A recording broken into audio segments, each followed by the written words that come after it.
प्यास लगी थी। वो तालाब के पास गया और अपनी प्यास बुझाने लगा। तभी एकाएक तालाब के पानी में कुमार को कुछ नजर आने लगा। अरे ये क्या, ये तो कोई महल लगता है। एकाएक तालाब का पानी गायब हो गया और कुमार को सीढ़ियाँ नजर आने लगी। वो हैरत में पड़ चुका था, लेकिन फिर भी वो उन सीढ़ियों पर चल पड़ा। वो सीढ़ियाँ कुमार को महल के दरवाजे तक ले गई। कुमार के वहाँ पहुँचते ही महल का बड़ा सा दरवाजा खुल गया। अरे बाप रे, इतना बड़ा महल। कुमार महल के अंदर दाखिल हुआ और वो महल की खूबसूरती निहार ही रहा था कि उसके कानों में किसी के रोने की आवाज आने लगी। ये कौन रो रहा है? कुमार आवाज की सिमत बढ़ने लगा तो उसे दिखा कि भीतर एक बड़े से कमरे में एक परी रो रही थी, और जैसे जैसे वो रो रही थी उसके आंसू हीरों में तब्दील हो रहे थे। आप क्यों रो रही हैं? क्योंकि मैं तन्हा हूँ। मैं भी तन्हा हूँ, लेकिन देखिए मैं नहीं रो रहा। तुम्हारे साथ गुफ्तगू करने के लिए तो लोग हैं। मैं यहाँ इस महल में तन्हा ही रहती हूँ। लेकिन मैं हूँ ना आपसे गुफ्तगू करने के लिए। मैं एक यतीम हूँ, मेरा कोई नहीं है। मैं आपकी तकलीफ समझता हूँ। क्या तुम मुझसे मिलने आया करोगे? हाँ, क्यों नहीं। क्या आप मेरी दोस्त बनेंगी? हाँ। और उस वक्त पहली बार रोती हुई परी के चेहरे पर मुस्कान आ गई और जादुई रोशनी पूरे महल में छा गई। पूरा महल रोशन हो गया और रोशनी में परी के आंसू जो हीरो में तब्दील हो चुके थे वो चमकने लगे। कुमार ने एक हीरा उठाया। क्या ये असली हीरा है? हाँ, 100% असली। बाप रे, आपके पास तो बहुत पैसे हैं। लेकिन क्या फायदा, मेरे पास मेरा अपना कहने वाला कोई नहीं है। आप दिल छोटा मत कीजिए। मेरी अम्मा कहती थी ऊपर वाला सबको सब कुछ नहीं देता और उसके पीछे भी उसकी मर्जी होती है। शायद तुम सही हो। मैंने काफी वक्त जाया कर दिया, लेकिन अब मैं कभी नहीं रोऊंगी। मैं लोगों की मदद करूंगी और उनकी खुशी में खुश रहूंगी। बिल्कुल मेरी तरह। हाँ बिल्कुल तुम्हारी तरह। ये हुई ना बात। कुमार के साथ परी भी हंसने लगी। आज काफी अरसे बाद परी खुश थी। कुमार, तुम वाकई बहुत नेक हो। ये हीरे मेरी तरफ से तुम्हें तोहफे में देती हूँ। मुझे इन हीरों की कोई जरूरत नहीं है, लेकिन आपकी याद समझकर मैं ये एक हीरा अपने पास हमेशा रखूंगा। जैसी तुम्हारी मर्जी। अब मैं इजाजत चाहूँगा। मेरी म्याऊ और मिट्ठू मेरा इंतजार कर रहे होंगे।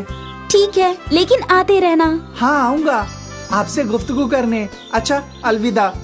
कुमार उसी जादुई रास्ते से वापस जंगल के तालाब में लौट आया। आज कुमार बेहद खुश था। जंगल के बीच में उसने वो हीरा निकाला और हीरे की रोशनी जंगल में फैल गई। बेहद खूबसूरत है ये। हीरे की रोशनी से कुछ लुटेरों की नजर कुमार पर पड़ी और कुमार के हाथ में हीरा देखकर उन लोगों ने कुमार को पकड़ लिया। हकीकत बता, ये हीरा कहाँ से चुराया है? मैंने चुराया नहीं है, ये हीरा मुझे परी ने दिया है। यह झूठ बोल रहा है। मैं तो कहता हूँ इसको अच्छे से सबक सिखाते हैं, फिर हकीकत बताएगा। नहीं नहीं नहीं, मैं सब कुछ बताता हूँ। कुमार ने लुटेरों को सब कुछ बता दिया। मतलब उस परी के पास और भी हीरे हैं? हाँ, ढेर सारे। अब तो वो हीरे हमें ला कर देगा। लेकिन वो हीरे मेरे नहीं है। अगर तू अपनी जान की सलामती चाहता है तो तुझे वापस जाकर परी के महल से हीरे लाने होंगे। लुटेरों से डरकर कुमार ने हामी भर दी। लुटेरे कुमार को वापस तालाब तक ले गए और एक बार फिर कुमार ने पानी में हाथ डाला और तालाब के बीच में सीढ़ियां बन गई। अब जा और जल्दी से सारे हीरे लेकर आ। न चाहकर भी कुमार को परी के महल के अंदर जाना पड़ा। वहां पहुंचकर कुमार ने परी को सब कुछ बता दिया। अगर मैं वापस हीरे लेकर नहीं गया तो लुटेरे मुझे मार डालेंगे। तुम फिक्र मत करो, जितने हीरे चाहिए ले जाओ। ठीक है। लुटेरों के दिए हुए पोटली में कुमार ने हीरे भर लिए और वो पोटली लेकर वो बाहर आ गया। कुमार ने वो पोटली लुटेरों को दे दी, जो देखकर वो लोग हैरान हो गए। अब मुझे जाने दीजिए। इतनी भी जल्दी क्या है? एक बार और भीतर जा और फिर से ये पोटली भर कर ला। लेकिन ये गलत है। गलत और सही का इल्म हमें मत दे। जल्दी जा। एक बार फिर कुमार महल के अंदर गया। मुझे नहीं लगता कि लुटेरे मुझे इतनी आसानी से छोड़ेंगे। इनका लालच खत्म ही नहीं हो रहा है। मेरे पास इसका हल है। परी ने कुमार को एक छोटा सा संदूक दिया। ये क्या है? इसे तुम लुटेरों के पास ले जाओ और उनके सामने ही खोलना। उन्हें उनके लालच का फल मिल जाएगा। ठीक है। कुमार वो छोटा सा संदूक लेकर तालाब पर पहुंचा। कहाँ है हमारे हीरे? तो हीरे क्यों नहीं लाया? मैं हीरो से भी कीमती चीज लाया हूँ, ये लीजिए। कुमार ने वो छोटा सा संदूक लुटेरों के सरदार को सुपुर्द कर दिया। लुटेरा बहुत पुरजोश था। उसने जैसे ही वो संदूक खोला तो उसमें से 3 बड़े जिन्नात बाहर आए।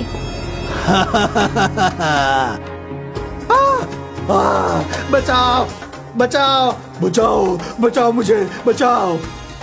जिन्नात को देखकर लुटेरों के होश फाख्ता हो गए। वो यहाँ वहाँ भागने लगे। जिन्नात ने तीनों लुटेरों को पकड़ लिया और उन्हें अपने साथ उस छोटे से बक्से में ले गया। वो संदूक बंद हो गया। एक आखिरी बार कुमार परी के महल में गया। उसने परी को वो संदूक सुपुर्द कर दिया। शुक्रिया, मेरी हिफाजत करने के लिए शुक्रिया। मुझे कोई हीरा नहीं चाहिए। इस मर्तबा मैं तुम्हें हीरा नहीं दे रही हूँ, बल्कि एक नीमत दे रही हूँ। तुम हर किसी की मदद कर सकोगे। हमेशा खुश रहो। शुक्रिया। परी को अलविदा बोल कुमार वापस गांव लौटा और यहाँ वो फिर एक बार गांव वालों की मदद करने लगा। उसे मिली नेमत की वजह से उसमें लामहदूद ताकत आ गई थी। कुमार बेटा, दरिया में फिर बाढ़ आई है, उसका रुख मोड़ दे। जी दादी अम्मा। कुमार ने अपनी जादुई ताकत से उस नदी का रुख मोड़ दिया। कुमार बेटा, मेरे बैल की तबीयत खराब है, उसे दवाखाने ले जाना है। चलिए। कुमार ने हट्टे कट्टे बैल को यूं उठा लिया मानो जैसे बैल में वजन हो ही ना। गांव वाले तो हैरान रह गए। परी ने कुमार को ताकतवर बना दिया था, जिससे वो सबकी मदद कर पा रहा था और परी भी खुश थी कि वो कुमार की मदद कर पाई।